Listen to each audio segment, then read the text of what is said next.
One. It's back at it like crack addicts. Welcome back. It's another episode to be announced, the music podcast with the handsome Hokie and Chocolate Gentlemen's Council. Ah, Book. I'm your host with the most, Malik Moss, aka Daddy Longleg, aka Coolest Kid in your residence, aka Reigning Champion of Street Volume 2 since 2003. AKA, stop saying too much clothes. It's too many clothes. Get your grammar right. And I'm going to pass it live to my brother Pat. everybody might know me as Pat, aka El Presidente, aka Chief Longstrokes, aka let's see, that girl in your voice or that voice in your girl's ear, aka she calls me, aka I don't pick up, aka yes I'm gluten free, aka fuck out my face with all that pork, aka Mr. Longevity. We got lobs. I'm gonna go ahead and throw one. Brother Brian, you up next. Wagwan brothers, this is Brother Brian, aka Isaiah, aka Jor-El Day Aries, aka Zaddy Zeke, aka Mr. Bombastic with the blessings. Throw it up to me and I will slam it. Pass it down court to Aaron, trying to cherry pick this bitch though. Cherry pick like always. This is the man with the plan, Mr. Mitchell, aka El Paquetos. You know why? I'm the greatest nigga in 2K. Simple as that. Lies upon Christ. Don't you? Don't you? Yo, myself for this shit. Wait a second. I know what I said. I remember what I said. Not a lot goes back to Mr. Junior. Whoa. That was perfect timing. Disappeared and reappeared again. What's up, guys? I don't have any nicknames today because I've changed my diet. I eat kale now. So I'm guessing by next week I'll probably have some once I get back to my regular scheduled diet of 2-week-old Chinese food. And then we'll be back to our regularly scheduled Rugged Tims and Freaky Tie ad-libs. Rest in peace, Freaky Ty. Oh, and rest in peace, Sean Price. Year anniversary. Yeah, R.I.P., man. Yeah. Hey. All right. And we are here today to review DJ Khaled's album, Major Key. I'll go ahead and start it off. So, first of all, I had no idea this was DJ Khaled's 9th album. That's crazy to me. This is actually the first album by DJ Khaled I've listened to. I gave it a solid listen over the week, and I have to say I'll label this the official album of the summer as far as hip hop is concerned. It's really just a compilation of singles to me, really. But a lot of the singles this time around I enjoy a lot more, have a lot more replay value to me than past singles that DJ Khaled has put out. I think the first half of the album is my personal favorite. I think the better half, it's stacked with the singles that I believe at least 4 out of the first 8 songs are already on the radio. I Got the Keys, For Free. What's the other one? With Nicki Minaj, Do You Mind, and Holy Key. First, I'll start with Holy Key. It's probably one of my top 3 songs on the album. Solid J verse. This is my favorite verse from him so far in 2006. I dig the production. I see Jake One was one of the co-producers on the instrumental. Going right into For Free, featuring Drake, Summer Smash. I appreciate the nod they gave to Too Short for Blow Your Whistle. Also the Alcanelli sample, which is really dope. Nas's album Done I was so excited because I haven't heard I have heard a recent Nas release, but I guess on a major label, a major scale. Great, super solid verse from the boy Esco. Also, shout out to the economic empowerment for all blacks. So I'm gonna throw up a fist for that. Going right into Holy Key. Holy Key was cool. Not one of my favorite tracks, but I do enjoy Big Sean's verse. I probably put his verse over Kendrick's. I'm gonna just go ahead and say I felt like Kendrick's verse made absolutely no sense. I feel like Kendrick is. I co-sign that 1,000%. And I feel like Kendrick has had a few verses like that, but we've let it slide. Hey, we gotta hold all rappers accountable, man. We can't nut hug all of these rappers. So I give a shout to Big Sean on that one. Shout out to the throwing out Mission in the Seven Spiritual Laws, positivity, what your energy is what you manifest. I'm a big believer in those ideals, so that's probably why I enjoyed his verse, especially. Did you catch his vegan line? Yeah, I did. Which is cool, man, because if you guys don't know, a few of us in the council have changed diets or discussed healthier lifestyles. A couple of us are currently eating gluten-free. Niggas can't be fat out here trying to run down niggas. It just don't work. Gotta get your health right, man. We got Brother Julian on the kale now, you know. Well, but I do prefer spinach better. I'll co-sign that. Let's put that in the air. That's a given. I co-sign that as well. I'll co-sign that. Absolutely. I'm also thinking about juicing my damn self. I don't know if I'm gonna do the 7-day or the 3-day. Trying to see. Hey, that juice is where it's at, man. I juice at least once a day. Hit you some eggs in there, some proteins. You can throw the kale in there, and the broccoli, but I'm not going to do real review like that. But I'm just going to throw that out there. Word, man. No, that's cool. I'll definitely look into that. I get my smoothie game together, but anyway. Back to the review. I won't go song for song, but I'll say the first half. I'll say the first 6 records I enjoyed because a lot of my favorite artists appeared. J. Cole, he delivered.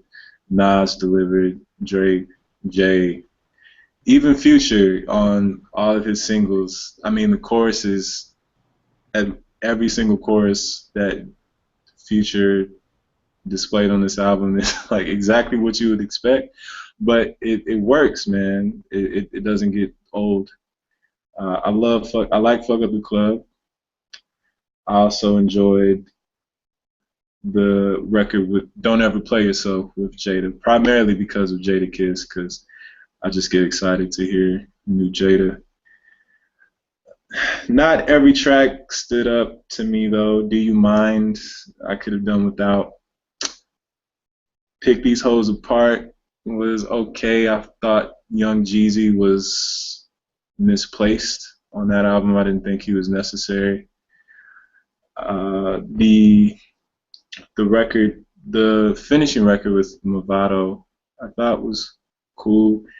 Nothing wrong with it. It's just not my favorite record, but I think it's telling. Just the artists and the features on this album, I feel, is telling that DJ Khaled can step into different genres. Maybe I feel like that last record with Movado hints that he can delve into probably more reggaeton, or more reggae, or more pop. just because of how big he is right now. But ultimately, man, this was a solid album. I'll give it maybe a 7.5. Say 7.5 out of 10. Solid features, great summer record, and yeah, that's all I got, man. So I feel like I rambled. I took up a lot of time, but let me go ahead and pass the live to Brother Delver. I don't know if you see. This is a nigga in the post right here.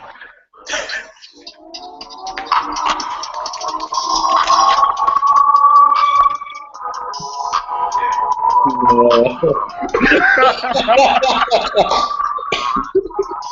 right, let's talk about the album, y'all. You know I ain't got a lot of time, so let's jump right into it. Listen, I completely co-sign with what Brother Malik was saying. Talking about the first half of the album, it's definitely a personal preference of mine that I enjoy some of the more spiritual and socially important music. Okay, going down the list, I got the keys. Excellent intro. You got Jay-Z goes and puts it down flat. I'm not gonna go song by song. I'm just gonna touch on a good portion of them that I really enjoyed. Nas' album Done. You definitely like to hear him tell him about, or him telling you about his major keys. All right, so many major keys. Holy Key. Let's talk about briefly the content of this piece. Any single time I have to go on to Rap Genius and figure out what it is that a person means, it definitely challenges me. Now you got people on Rap Genius basically talking about they don't know what the fuck is Kendrick talking about either. That's just the way it goes. Sometimes it gets too real for the single. Okay, Big Sean, I love you, always have, man. You keep bringing a certain sort of flavor to the game that I enjoy. I definitely enjoyed his part in it. Kendrick talking about some straight up fourth dimensional shit. Hey man, I can't figure it out. I can't say that I fuck with it. It sounds good the way you rip it, but I can't resonate with you on that level. Mr. Cole, Brother Cole, you went and did it again. You done gave us a classic talking to the new artists about, hey man, choose your own lane, talking about social pressures, talking about how media goes and tells us what we want. Socially important piece. Mama can't even be happy because everybody getting shot outside. Oh man, that's important. Obviously, is it my top pick of the album? I'm not gonna say it out loud, but I'm like the biggest Cole fan in the room, so it just might be. Talking about pick these hoes apart, I ain't fuck with it. Talking about do you mind? Nikki says her bullshit. Chris is good on the ones and twos. August Alsina, yeah. Work for it. Excellence. Progress. Progress. I actually thought I didn't know how to feel about it. I thought as an outro to the album,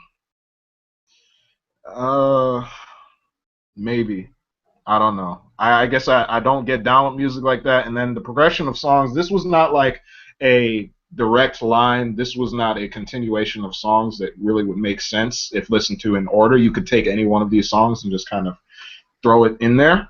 And you could hit this on shuffle and just say that, hey, all these songs are great independently.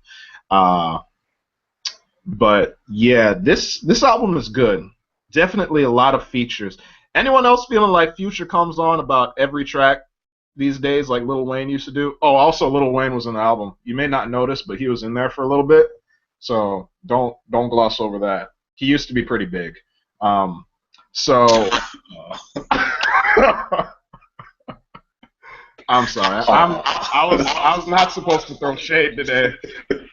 Well, no, that's not really shade because the reason why no one's really heard a lot of Wayne is because of his contract with Cash Money. Because I don't know if you noticed, 2 Chainz had the College Grove album last year, and it was originally supposed to be a 2 Chainz and Wayne album, but because Wayne is trying to leave Cash Money and he has a really screwed up deal with them, he was not legally allowed to say that was a Lil Wayne album as well. Oh. Yeah, so I so thought he that had already left Cash Money. no, well, he left, but he hasn't contractually left yet. I think he had like one more album left on the deal. So that's the reason why we haven't really heard from Wayne at all. He didn't break his lease. He just got his shit and moved the fuck Oh out. yeah, like, Yeah. he up and got I'm the still paying furniture, rent. left. So, Oh, okay. Well, that explains it. As you all know, I'm not the most up to date on the music news. So now that I know that, we're in better shape. As talking about this album, this is definitely an album where there are definitely those more socially important pieces on there. Beats go hard. DJ Khaled did a great job of just bringing everybody in. Like I think Megan Trainor was in this album, which I'm just like, what the hell? Where did she come from? But this is definitely an album that you can go travel with your homies, pull up somewhere, as long as the right track is playing, and definitely have a good old time. And it definitely has something for the more spiritually inclined as well. I give this album an 8, co-signed, stamped, and printed, sent out by, of course, El Presidente. Like I said, we got many lobs. I think I want to go ahead and I'm going to throw the lob to Brother Aaron on this one. Brother Aaron, go ahead and bless him with some of your knowledge. All right. Major Key. I wanted to be impressed, but to be honest, I wasn't at all. Just going down the list, I kind of skipped over. I got the keys for free because I heard it like a million times already, either on the radio or whatever. Now that I'm done, by far the best track on the album. I didn't expect much, to be honest, because DJ Khaled album, but Nas came through did his thing. Holy Key, I agree with both what Leak said earlier. Medium Sean had the best verse. Kendrick's verse, I didn't know what was going on. Once it went to the alien voice, I just skip the next song. The main interlude, dope. Cole is always dope. Simple as that. After that, it's hit or miss. I'm gonna be alright, miss. Blew your mind, hella miss. He went Nicki with the worst punchline of 2016. Which punchline was that? No, it was LeBron James $1 block. uh, That was by far the worst line of 2016. I thought it wasn't that bad, considering some of the other stuff she said. It was that bad. To me, it was bad because she tried to take $1. That's what made it worse. But Chris Brown did his thing. Can't lie. Pick these holes apart. Kodak Black actually had the best verse, which doesn't say much because Jeezy felt out of place. Then Prince Montana with the auto tune, I just skipped. Fuck up the club. It was alright. Work for it. One of the best songs on the album. Medium Sean did his thing again. Even Gucci had a great verse. I understood him clearly.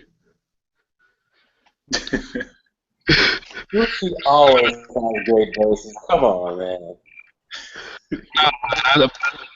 You know, like he didn't fall off. He just stay consistent. Don't ever play yourself. Jadakiss, the Rossi voice God, did his thing. Fab, he tried too hard with the wordplay. Fat Joe did his thing. Busta, I don't know where he came from. Just he needs to go back. And surprisingly enough, I'm sorry. Wait, no. I thought he had a decent piece. He said he needs to go back. Oh, no, man. yeah, it was terrible. But Kim Jones, that's what I saw. Surprisingly enough, is the same guy who made the Ola Come On Star song. This verse went in, so I was surprised. Terrorist, I had no idea that was him. I'm sorry. yeah, I looked it up. That's actually him. Went in. Terrorist, I wasn't. Travis Scott, Lil Wayne, like the same person now, so I know who was who. Forgive Me Father was dope. Progress was a good outro. To me, I felt like it could have been better. I felt like it just throwing stuff was just thrown everywhere. Like Liddy had like a million tracks and threw 14 on the wall on solid sticks. But it's DJ Khaled, so all in all, I give it a 6.5. But I expected more. Didn't get it. Simple as that. Now to Brother Bryant. Real quick, I have to say Aaron probably has had the grumpiest review of this album so far. You sound like a grandfather just sick of hip hop right now.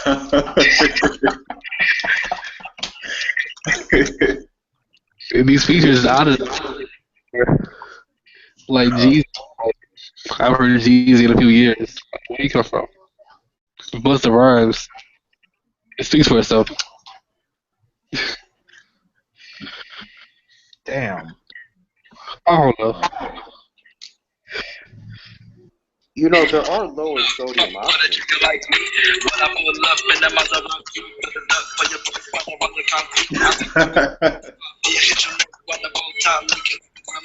So glad y'all haven't heard that rich shit yet.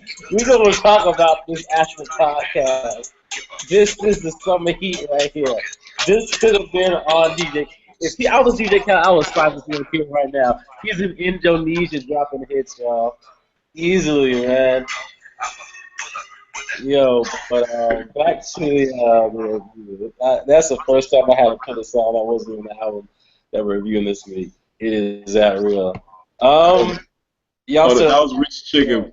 Rich Chigga, right? For those who Rich don't know. Chigga, Chigga. No affiliation with nigga. No relations. But yeah, y'all have some good points.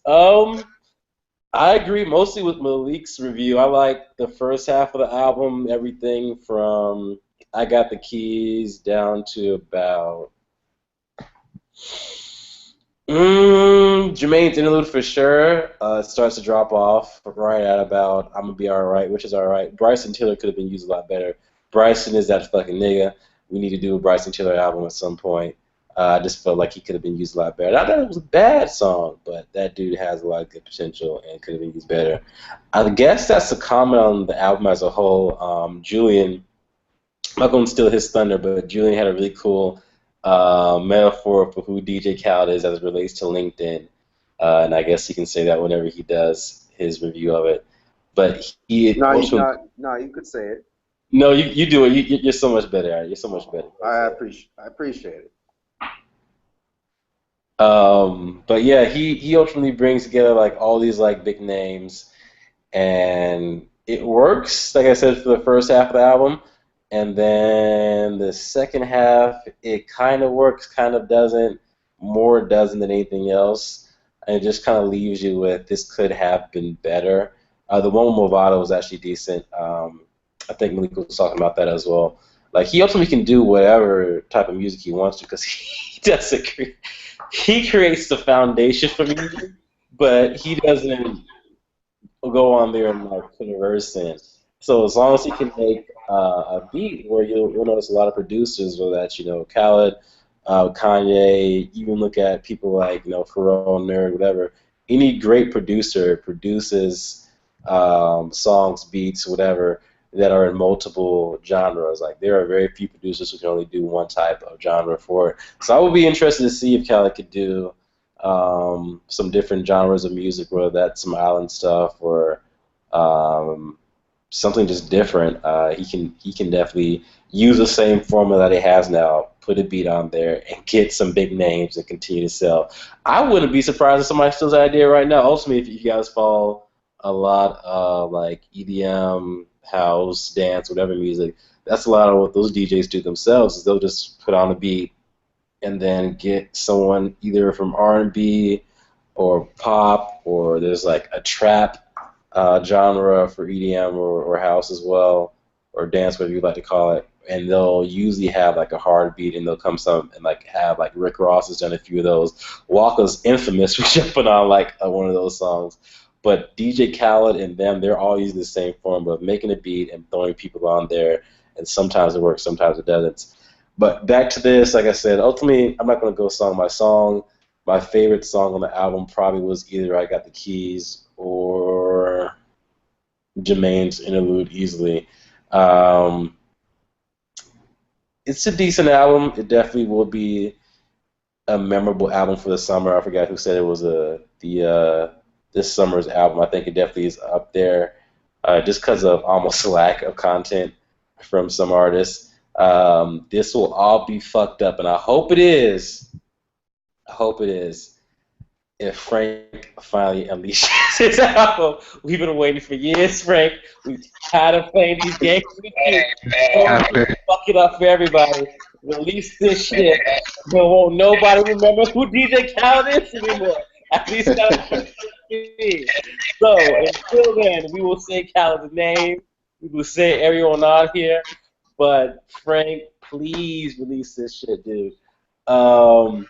I don't know what number I give. I give it maybe at the highest a 7. Honestly, this is another album as well where, and kind of going back into that when Sugar Song was playing, it's almost better for some of these guys to cut out extra songs. If he would have gave us 3 tracks on here, the first 5, and he has what 14 on here total. The first five, keep Progress on there. Maybe keep fuck that. Keep Fuck Up the Club and definitely throw out Pick These Souls Apart. That wasn't a good. Maybe throw something else on there. Give us 8 tracks. And definitely with that first 5, I would easily give this album a 9. But the fact that everybody feels like they have to throw, 12 plus tracks on an LP is kind of taken away from the art, in my opinion. Like, have LPs, have mixtapes. I mean, DJ Khaled should be familiar with that shit as far as throwing out mixtapes. But have a consistent piece of art, and release that as what your piece is. But overall, I'd say definitely give it a listen for people. Don't let anything that we say deter you from actually listening to it. Give it a listen for yourself. Don't be surprised if you like the first half better than the second half.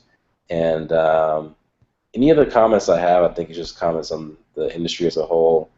I think that we can hold off for later. So I will. What do you want, a lob or a 3-point in the key, or shoot a corner shot? What do you want, Julian? No, I'm at the elbow. You go post line?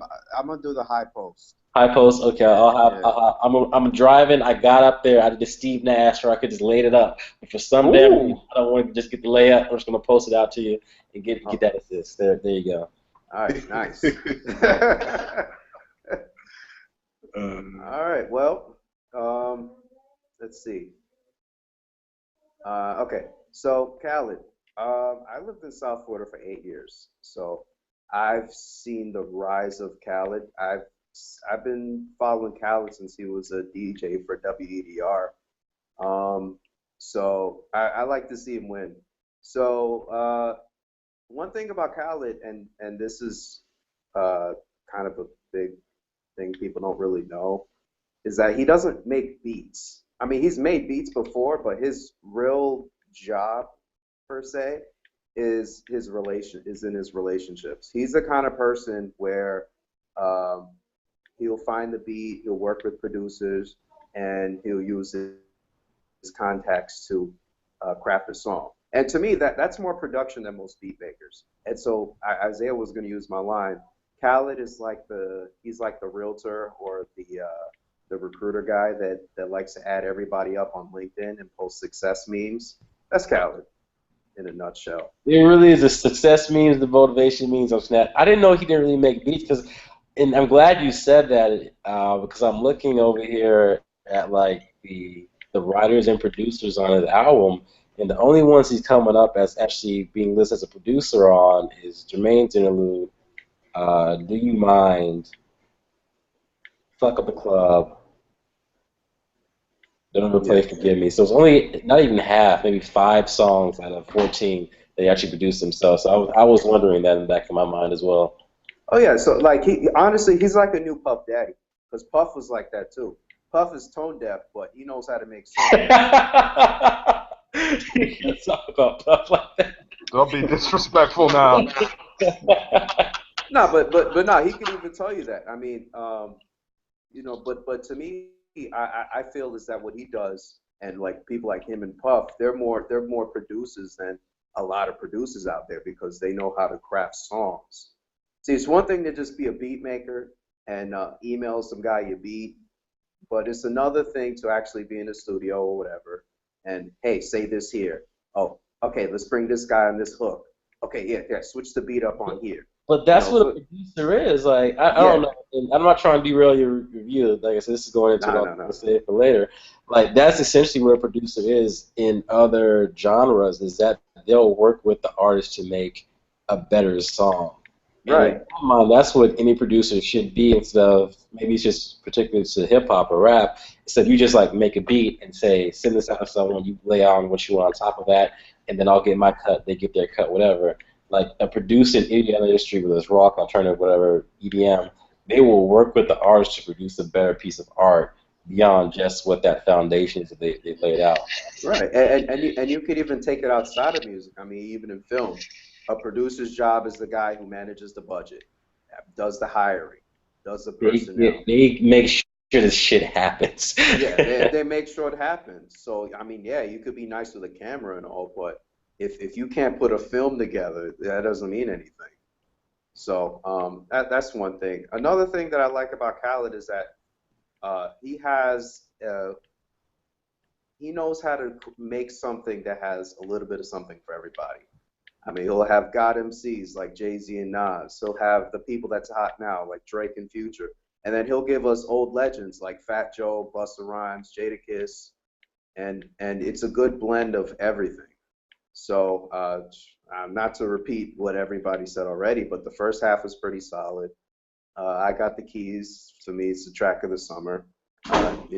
Jay-Z at 87 still kicking it. That's great. I Wasn't Mad at For Free. It's a nice song for the summer. And Drake's having a good run.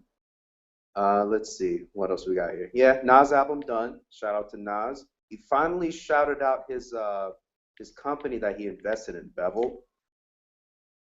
I was wondering why he was shouting out. Yeah, he's an investor in Bevel. Yeah, that makes sense now because he didn't just shout them out; he put them on the hook. Yeah, He was dropping a line in the verse, then does not make. I'm gonna put you on the hook. Yeah.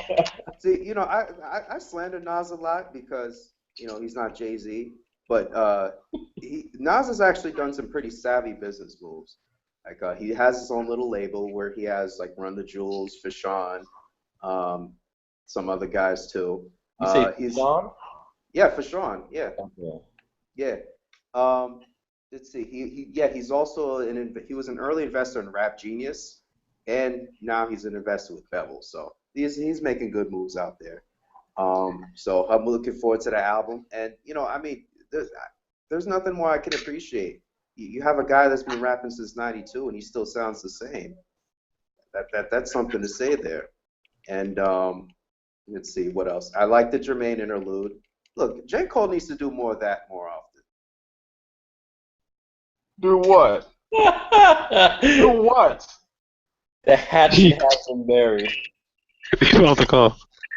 That's right. As soon as you talking that blasphemy, you get your ass booted from the call. Fuck out of here. He just came back. See, it was so far. Okay. What do you mean by do more of that? What? Yeah, he needs to do more of that because maybe he's listening. He tried to cut me off, but no. What I appreciated, it was interesting. He didn't handle the production, and he was saying some real stuff. I appreciated that. Let's see, going down the line. I mean, I could skip all the way to. What the fuck? This ain't over. I'm gonna let you finish your review, but this ain't over. Another track I liked was the "Don't Ever Play Yourself" with Jadakiss, Fat Joe, and Busta Rhymes. And then he ended out with Movado in Progress. Actually, that song actually came out before. So Khaled really just slapped that one on his album. But that was cool regardless. This was good summer music, and I'll give it a strong 7. Speaking of slapping songs from other people, is this the first album that Jeezy and Gucci have been featured on ever since that little? Yo, you're right. Yeah. You know what? I didn't even pay. Yeah, they were on the same song, but they're on the same project. Yo, Jeezy and Gucci on the same song. Jay-Z and Nas on the same You album. know, Yo, Movado's shouting out Vibes Cartel. I mean, come on, there's no This more is even. beats to talk about anymore. but you know what? You know what? It's all saved by the fact that Drake and Joe Budden are going after him. Is he getting in it with Eminem too? I don't really follow that as closely. No, Nah, that was something that Ebro from Hot 97 started, Okay. and that's not happening. I mean, Drake, that's not his lane. He doesn't care about that. Yeah. And the Joe Budden thing, that was petty on Joe's part. Drake doesn't care Joe about him Budden in 2 pays lines. down some And then Joe Have you Budden seen the released. video? I love Joe Budden as a lyricist, but I mean, he released 896 diss tracks, and it just doesn't seem like it's coming from a meaningful place. So, and nobody really cares about that. I don't know. It's like me walking out and dissing the sun. Like the sun's not gonna respond. Like dog, nobody cares. But I like Joe. I like Joe too, but I totally agree. I respect his beard. I respect him too. That Always on point. music, the first, second and third new music, it was good. So we had some good progress. Like I said, have y'all seen the video of him chasing those kids down the Oh court? yeah, that was crazy. I think they were playing Pump It Up, and they were really like, talking about the greatest hits, and he didn't feel too good about that, so he felt the need to run them down. He must be gluten free too, because he was running kind of fast. Oh no, Hey. he has a crackhead strength. That doesn't go away. Have y'all heard of Dormtainment? Yeah, Yes. I saw that video. Look at your see Malik, that's why. Oh, you gotta share. You gotta share that video later. Entertainment. They got their new videos up. I think it was August 8th, August 7th, something like that. They started a new little season they have going on. Released a whole bunch of content. Shout out to Dormtainment. Shout out to Dormtainment. Yeah, y'all check them out if you haven't. Check them out. I'm glad those guys are still around, but they're doing some new stuff. Got some great content. Check them out. Absolutely. But Nah, I'm gonna say Theory. What's Wait, up? what? you got to get Aaron a microphone, I think. Yeah, you got that whole jail wire thing going on. I don't know. Oh no. Partially sick. You got the what? I'm sick. Oh, okay. You're sick. Oh, okay. Nah, but I was saying Bud's biggest gift to the industry was Tahiri. No, he had. You said gift to the industry? Yeah, Tahiri. Okay. Because Joe Budden has had some bad chicks, dude. Even before Tahiri. I forgot their names, but he's always had some bad ones. Which. I know they've done so much for the Dominican community. You know what? Between him and Nick Cannon, I don't know what it is because they always just have like these super. like really, and they're complete antithesis of, is that even a word anyway, of each other. Like, yeah, it is a word, brother. You're good. It is a word, yeah. That corny dude. Like, I can almost understand Nick getting chicks because like some chicks, dig corny, funny dude. That's cool, great. But Joe Budden is just like borderline fucking depressing. Like, how are you getting bad chicks? Do you just like make them feel like shit? Like, you ain't shit, girl. You ain't never gonna be shit. Come fuck with me. I feel like that's how he does it. Like, I don't know. I never was able to figure that out because he's consistently getting bad chicks. So He is. either that or he's over here guest starring in Mercenary Productions. I ain't even trying to comment on that, but I know you people out there, and I can appreciate that, but this ain't the time or place.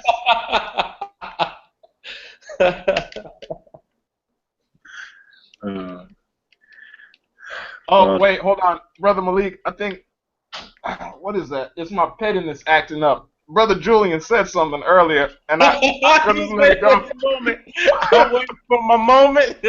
Now, at the pinnacle of my J. Cole, at the pinnacle of my J. Cole fandom, I, in all my honesty, can say that J. Cole puts similar content into the world with all of his social justice movement.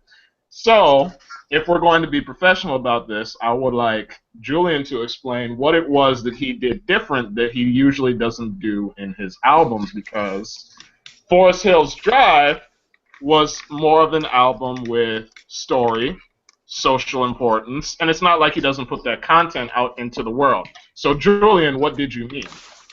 Okay, the thing is, and right off the rip, I've always given Forest Hills Drive that it was okay. I just said that since I've heard so many other things, it's not adding anything new. But the difference between that whole thing and honestly, it's probably because of my diet, man. I've been able to stay awake more and pay attention better. But no, I would say this was very digestible. It was one verse and it was interesting. I mean, he was talking about just dealing with labels and you should empower yourself and whatnot. But the thing is, I don't need to hear 18 tracks about that. So, but like the same thing here. I can't listen to 8 Talib Kweli albums in a row. Like, there's a certain time and place for me for everything. But I appreciated the interlude. That's all I needed to clear up, brother. Right. But, if he had 12 of these on an album, I'd say it's okay. But once it gets to singing and then his, like, MIDI file beats and just sadness, I can't do that. But you like Joe Budden. No, I like no. This I like Joe Budden. Joe Budden does all those things minus singing. No. I used to. See, and that's another thing. Joe Budden's a talented lyricist, but he even admits himself his music is kind of eh. So I don't really tune into his music that much either. I like to feel real good ass about shit myself. that you have to be able to say about yourself. If you can't be honest with anybody else, you need to be honest with yourself. I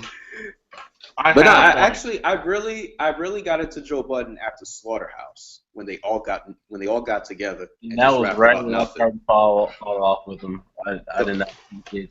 Well, I understand it was, in Julian's words, it was not for me. It was not for me. Wait, what was not for you? Slaughterhouse. Really?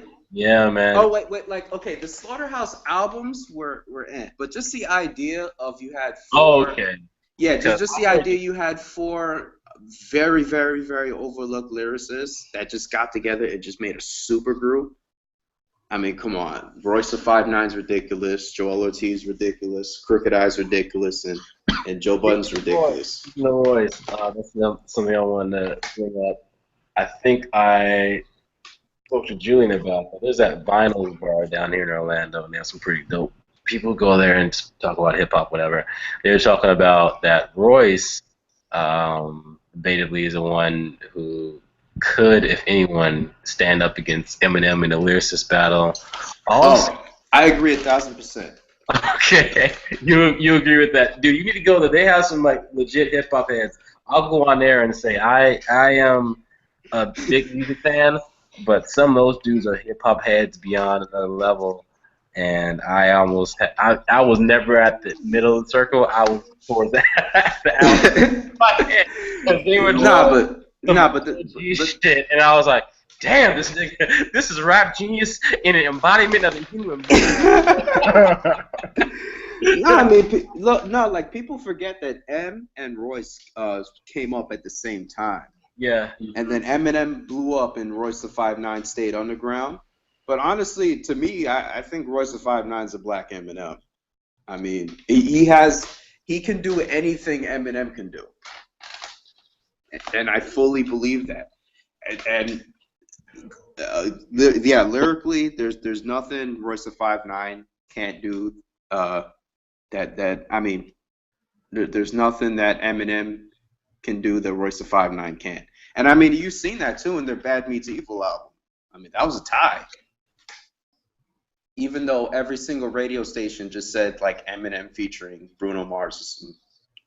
You know, they didn't even notice that Royce the 5'9" was on the radio. Yeah. One of the most random rap battles probably in history is Royce the 5'9" against Mr. Fab from the Bay Area. Have any of you guys seen that? That was a while ago. It was a while ago. It was this funny story behind it because it was supposed to be, I think, Royce, Mr. Fab, Joe Budden, and Fonte, one of my favorite rappers, by the way, from Little Brother from North Carolina. But I guess the way it was set up, Royce the 5'9" was misled. He thought it was just like a showcase of different verses, and then when he got there, they told him it was a battle, and then like Mr. Fab came out the top of the dome. It was really crazy and weird. I hate it. It's battle rapping. Yeah, it was weird, man. Battle. Huh? Battle.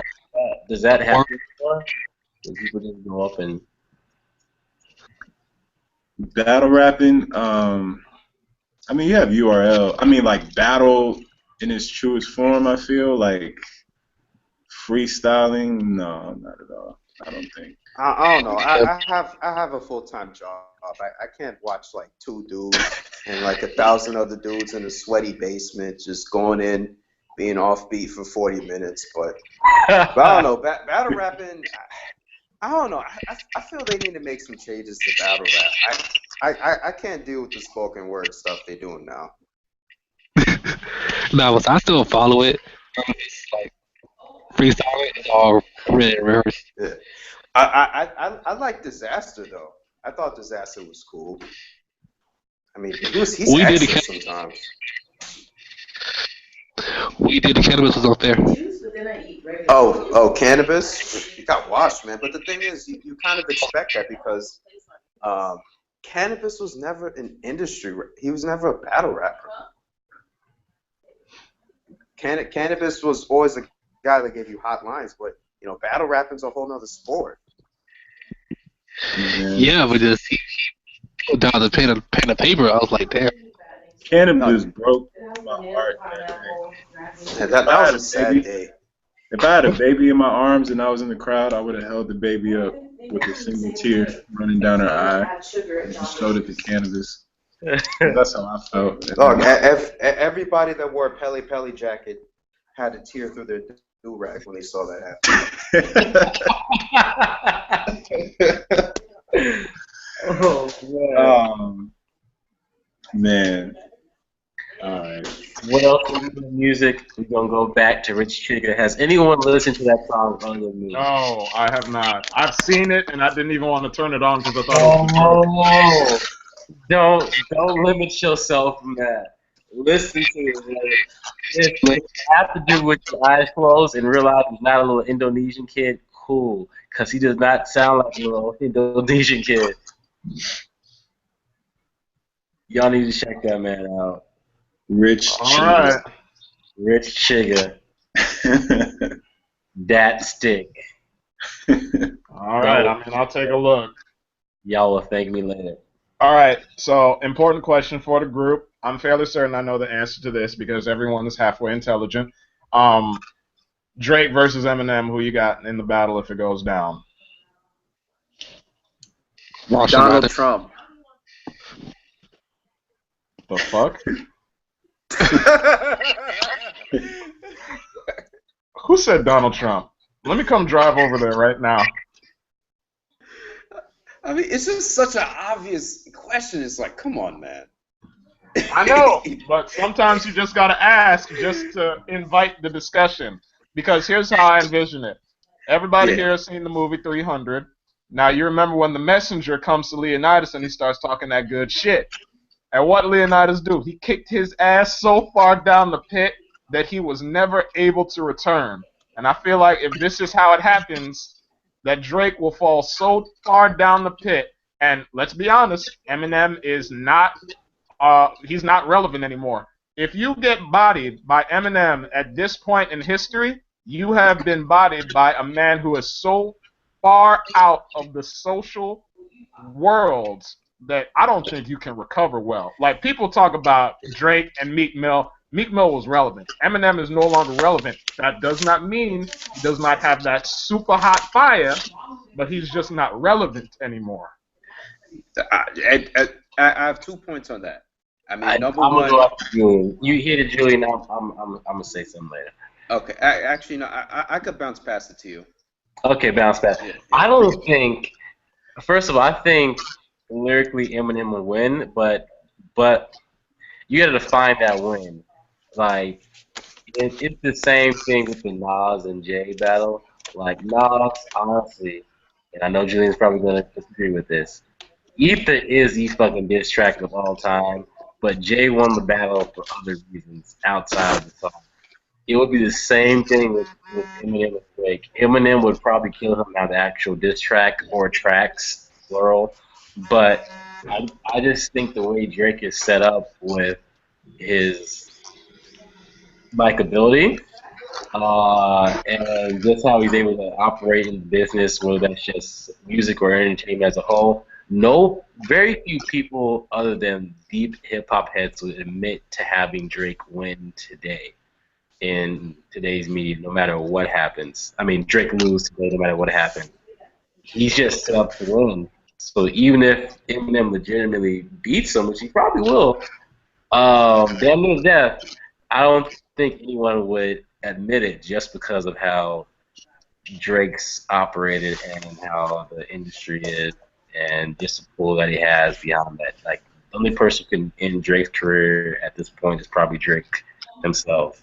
So that's my point. Plus, I can, plus a lot of Eminem's lines are Eminem. Rap's changed. You can't say the lines that Eminem said back in the day. It's direct conversation I had at the bar last year talking about those hip hop heads. Some of the shit Eminem said is straight up homophobic. Let's just straight Oh up God, said some like deep homophobic shit. And in the '90s, that was I'm not going to say it's cool at all, but it was accepted by a certain group. The only people who would listen to an Eminem track that was as homophobic as he set out in the '90s is anyone that's voting for Donald Trump, and that is halfway a joke, but 100% true. Anyone else would probably come from. Eminem could not release his shit in as detail as he did in the '90s and get respect from it, because anyone running the record industry or just media companies as a whole is either cool with I don't know, I'd say gay pride or whatever, or they're gay themselves. They kind of run that. So he cannot go and say the shit that he said back then and expect the same acceptance that I've had back then. And that's even more of a case of why Drake, in the media's eyes, is set to win this battle regardless of what Eminem does. But then I'll shut up and pass it back to Julian. Okay, well, I got the ball now. So, a couple things. Well, first of all, Eminem probably has like the most annoying fan base in the world. I'd like to say that. Okay, top 3 most annoying fan bases: Eminem, Hobson, and J. Cole. Uh, another thing. I mean, dude, like they talk about, like when they talk about Eminem's career, like they talk about 8 Mile, like he was battling at 8 Mile. I'm like, that was a movie. What are you talking about? That didn't happen. But anyway, nah, that's just come on. Eminem is not going to end Drake's career. That these days don't exist anymore. I mean, Drake is still going to sell 1 billion records, and that's never going to stop anything. If anything, I wouldn't be surprised if they did a song together in a couple months from now. And plus, Eminem probably don't even know about this. He doesn't have social media. Couple things. Hold on, Brother Mitch. A couple things. One, I did not say end Drake's career at any point. I said No. I was alluding to that because like people think like, oh, he's gonna end his career because they should have seen what he did in 8 Mile. No. It's like, dog, 8 Mile was a movie. Yeah. Okay. Well, let me bypass that then, since everyone understands. I wasn't saying he's going to end his career. Drake is obviously too big for that. What I was going to say was that it's funny you say that because even Eminem, because I'm an Eminem fan. I listened to the Marshall Mathers LP too. Julian did as well. He has his own thing about that. But the funny thing is, with that album, Eminem himself, he realizes that he is not like in the public eye anymore, and the stuff that he's rapping about now is basically not what is going to go and touch the fans to the point that he actually changed the content of his pieces with things like there are just things like that are just lyrically impressive, like Rap God. He released a Second Stand, which Joey and we talk about all the time, all the fucking time. The Second Stand. And he was still able to put out a pretty decent distribution, like in terms of sales of that album. So the content, the lyrical content, may be irrelevant, but it does not make it any less. What do I want to say? Impressive. It doesn't make it any less solid. And so that is the role that Eminem has to take these days because he's out of time, right? I know he has a tour going on right now, and I think it's he had like Rihanna on there for a while. I'm not sure, that tour might be over actually, but you know, he knows his lane. He knows the game has changed. That doesn't make him any less impressive. I think if Drake gets handed an L, it's almost honorable to be handed an L by Eminem at such a low-key L at that, to where you just open up your package in the mail, it's probably embroidered with Eminem's signature. Co-signed Slim Shady, and then underneath that, Marshall Mathers. I imagine it will be just like the NBA Street Volume 3. Wait, you said Malik, you're Volume 2 or Volume 3? I'm Volume 2. Okay, I call Volume 3 hands down. Right now, with my PS2, knock the dust off that bitch, and we will play, brother. I would bet. That's a bet. We gotta make it happen, man. But so, I envision it'll be just like those what were those Game Changers? Those breakers. And Drake will look up. Aside from the whole music business section, much to just a little bit away from the podcast, they need to start making games like that again. The last one they had was NBA Home Courts, and that game was just all right. I think they kind of touched into it. So, I mean, this is the gamer in me, so y'all want to know about my personality, here it is. Games that they need to get close to again. Def Jam Fight for New York. Very important one. Okay. Major Key. NBA Streets. Major Key. NFL Blitz. That was also another one. Oh, that was my shit! But we're not going to talk about that too much because people start reminiscing and shit and getting sad about the game industry. I should open up my own game podcast now that I think about it. Niggas would be talking about that shit left and right because, and Brother Bryant knows this, there might be a gaming black community that people do not know about outside of NBA and NFL and all sports games. But we'll touch on that another time. Back to this whole Drake and everything. I do agree that Drake will not take an L because it'll be similar to what the whole Meek Mill casting team from a few years back.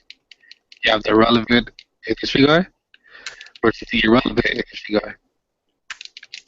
The industry guy handed him an L, a very bad one, but because he had no songs on the radio, nobody cared.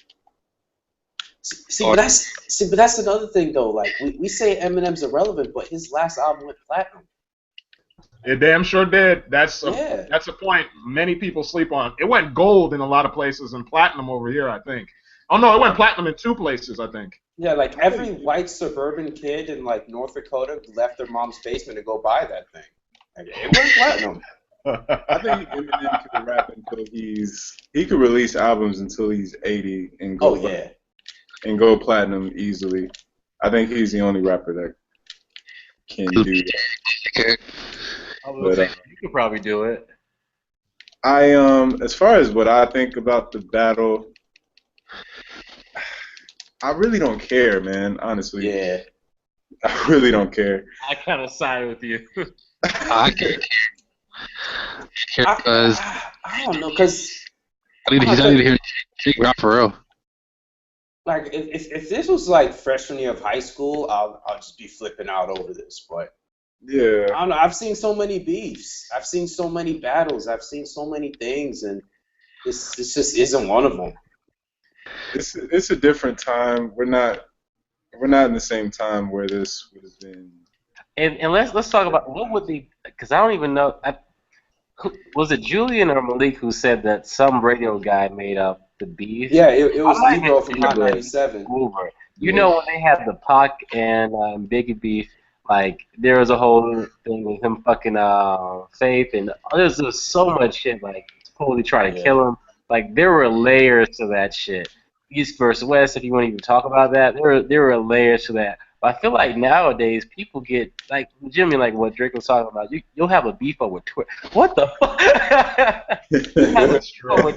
Like nobody fucked anyone. We're not even talking about where you're from. We're not even talking about somebody tried to kill you. You said some shit on Twitter I ain't like, so I'm gonna come at you. You're like, what the? You said that mean thing about me. You know what I'm saying? I ain't feeling that. Yeah, this is just a talking piece. You know, it's the names and it's the value. This is what this is really what the industry. Well, actually, let me not say that because that's a loaded statement, and I don't really know enough about the industry. But I feel like this is what needs to happen for there to be controversy to get people to pay attention. Oh almost. yeah, because like Hot 97's been like slipping in the past years. So yeah. Well, I mean, it's not even. I don't even think it's a radio station. I think it is. People here are. It kind of is because Ebro, Drake, and Funkmaster Flex, all the Hot 97 people, they don't really get along with Drake. Like Drake doesn't really get along with many radio stations. Yeah, the only person he was really. Was cool with was Angie, and she left Hot 97. He don't like Flex because Flex he was behind the Meek Mill beef. He's like, oh, I have the what record? But it was in the beginning of the beef, but he didn't have it, and so like I think that the whole beef up when it's like he didn't really have anything. Drummer had it. And Flex did Yeah, but Flex said he was gonna release the first Meek Mill's first disc, but Meek Mill didn't have one. Like that was one of the main things. Meek had it. It is that the sample. Drummer didn't give it to him. Well, no. Well, I'm not talking about the sample. I'm talking about the Flex. I think he was gonna drop a Meek Mill disc record. So, but it never happened.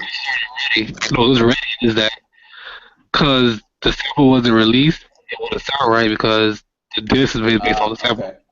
Well, I mean, well, yeah, and whatever the reason was, but that's why if you ever heard Charged Up, Drake was like, "Oh, let Clue drop a bomb on this." Because I don't know if anyone knows that Funkmaster Flex is famous for the bomb.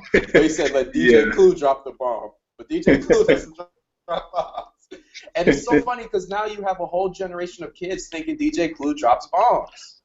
Yeah, and Charlamagne has kind of made that popular too now because every time he's on, he'll be like, "Drop one of Clue's bombs." And It's such a shame because Funkmaster Flex is a legend.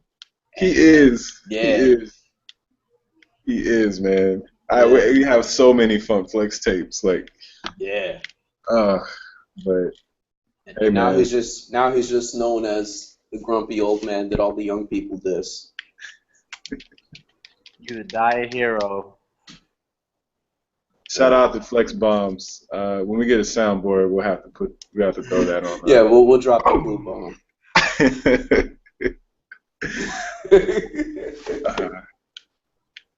All right. I'm pretty sure we're well over an hour. Yeah, whenever we get the soundboard, though, I will say this. Google, I'm looking here, and they have what's this Google effects. Y'all need to come out with the Jordan face. Y'all come out with the Jordan face, you will change the game. You know what? I'm just going to put it out there. If we have any podcast listeners, you want to create a Skype/Google Hangout thing where you can make instant memes, instant GIFs, or go over people's faces with popular GIF filters, i.e. Snapchat. Bring the Jordan face to real life, and I guarantee you will fuck some shit up. Just give me because I'm good. Boom. Bring the new LeBron crime. The new LeBron crime into. Bring LeBron. Bring the Jordan, man. Oh, but now we got the Michael Phelps one. Yeah, the Michael Phelps one is good too. There's a Phelps one. I gotta check that out. You're talking about the one where he was winning like that last half a second. The dude's looking over at him. I don't know. Or the one where he's over there with the hoodie on and he's looking at the dude. Yeah. Oh, that one. He was going to kill him. Nah, he looks like he's. Your man's eyes. Nah, he looked like he's gonna steal all the Chobani yogurt. Yeah. You guys seen the GIF where I think it's like a parody, but after he wins the race, there's this dude standing next to him or sitting next to him in the other lane, and he's just like splashing water next to him, and the guy's just getting hit like in the face, and then he reaches over and he starts choking the other guy. No, the funniest meme I've seen was no job is more useless than the lifeguard at Olympics. Yes. I mean, I don't know, man, because there been have been some things happening in the Olympics these days. Like there is a Philippines diving team that can't dive.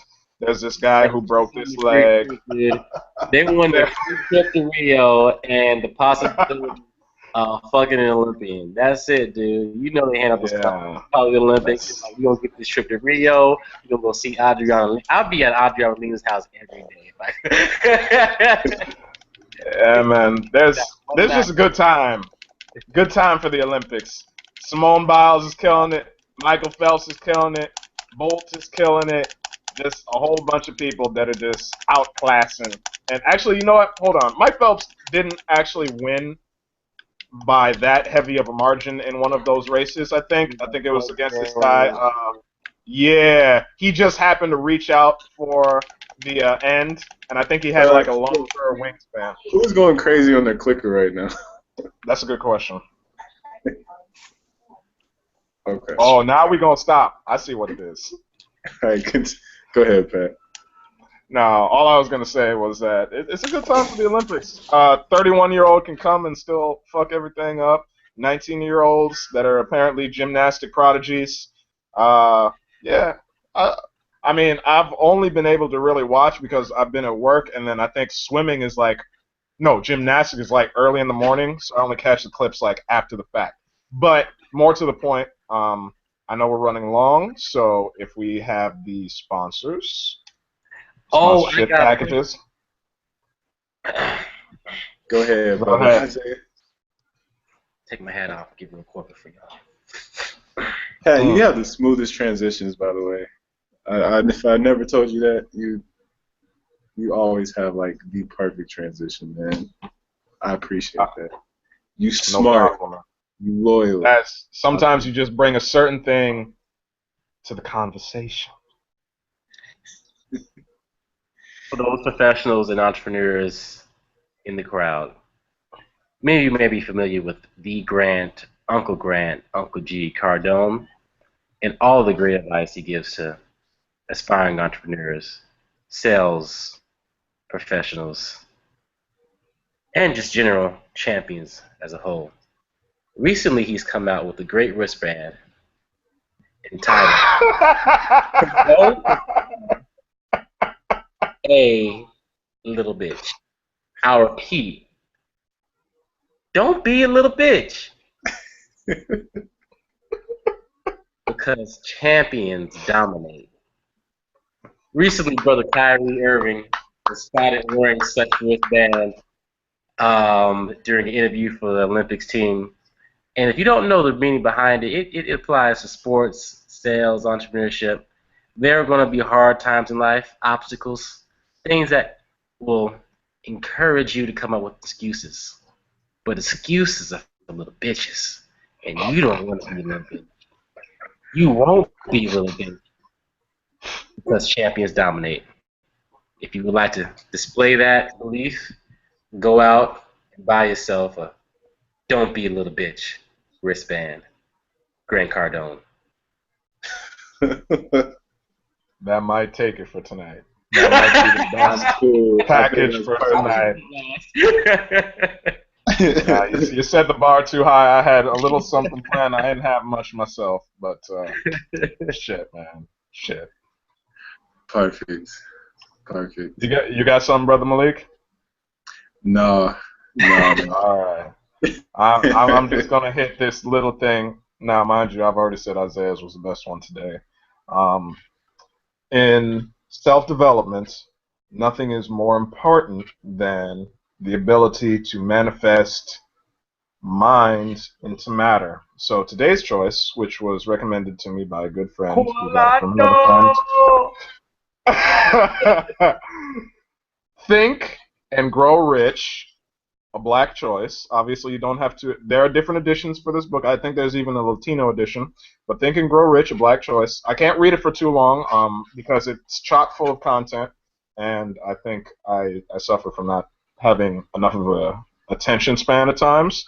But this book right here will take you through what you need to know to be successful, not just in finances, but when it comes to reaching the best version of yourself by visualizing and then putting into action. Think and Grow Rich, a black choice, endorsed, co-signed, stamped by El Presidente. That's my time. There you have it. Well said, gentlemen. Well put. Beautiful promotion.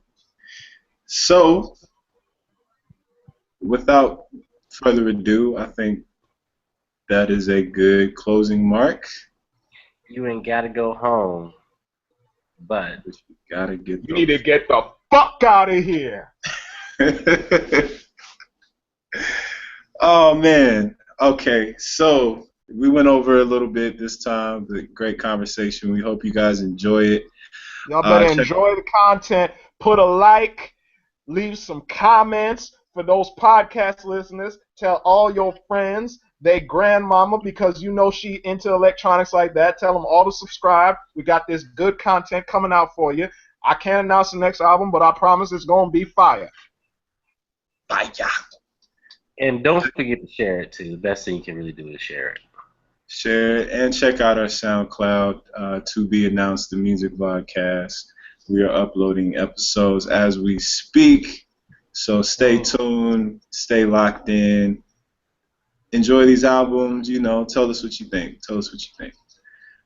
Other than that, make sure you brush your teeth and what? Other than that, y'all, peace out. Love, peace, and chicken grease. And we out.